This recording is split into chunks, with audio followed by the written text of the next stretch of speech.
আল্লাহ গরিব দেখেন না মেরে দোস্ত।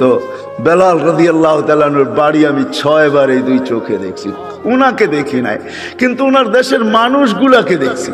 এখনো পছন্দ হয় না, না রং না ঢং।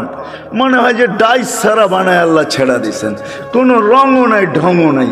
1400 বছর আগের বেলাল কেমন ছিল ভাবেন।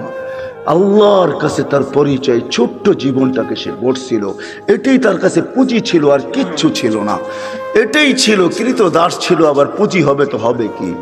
বেলাল তো ইথিওপিয়ার ছিল, এখনো তার বাড়িটা ঐতিহ্য হিসাবে রাখা আছে।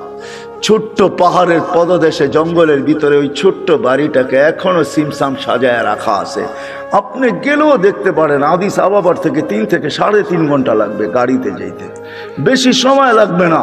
কিন্তু আমার বিশ্বাস আপনি ওইখানে গেলে চোখের পানি ধরেও রাখতে পারবেন না, আপনার ভিতর থেকে কান্না আসবে। আমি 6 বারের একবারও ধরে রাখতে পারি না।